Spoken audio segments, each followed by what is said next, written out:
Sunday Schoolers.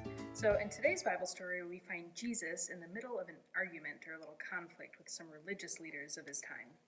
And we're not really going to get into that story, but there's a famous line that Jesus says in their exchange that goes like this: "Give to Caesar what is Caesar's, and give to God what is God's." And this got me thinking a little bit. What does belong to God? Is there anything that doesn't belong to God? Is there a way for us to get out of the circle of God's love?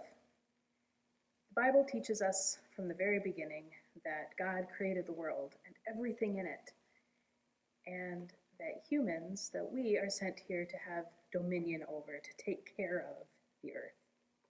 Do you remember that scene in The Lion King where Mufasa takes Simba on a walk all throughout the Pride Lands and he shows him what all is their kingdom?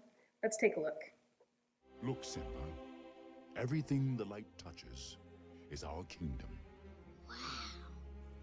A king's time as ruler rises and falls like the sun.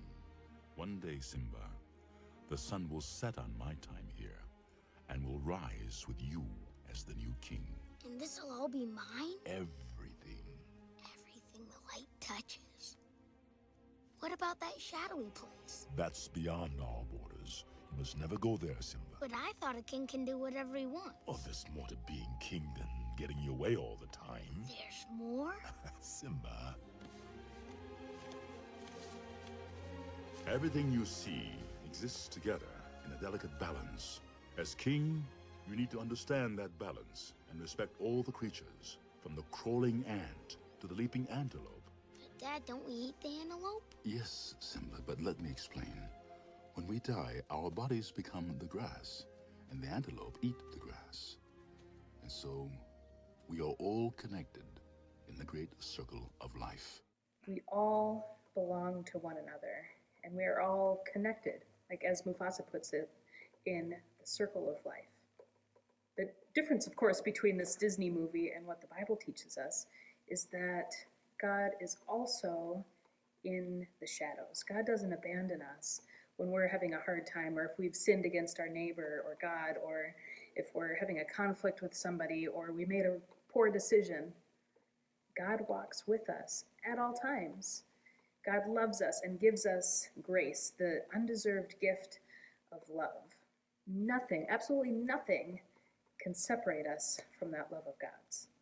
What I like about Mufasa's words is that he's teaching Simba that even though he's the ruler over this great land, that he has to have respect for and care for even the crawling ant or the leaping antelope or anything in between. He's teaching Simba that everything that is in this world is created for a purpose, that it's unique and special and plays an important role in the world, in the circle of life.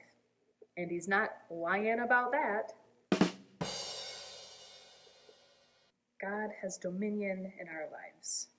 We belong to God, but we also need to remember that we belong to one another and that we need to respect one another, because everyone and everything in this world belongs to God. I love this picture that Paul Oman painted. It's in our sanctuary. And look, it shows Jesus having rule over everyone, that everything belongs to God, from the fish to birds to people, to the land, the sunshine, all belongs to God. And that Jesus claims all of us. Not one of us is more important than the other thing. We are all here to support each other. We're all created for the purpose of serving God and putting God's light and love into the world. So what belongs to God? We do. So does our neighbor, and so does the world that we call our home.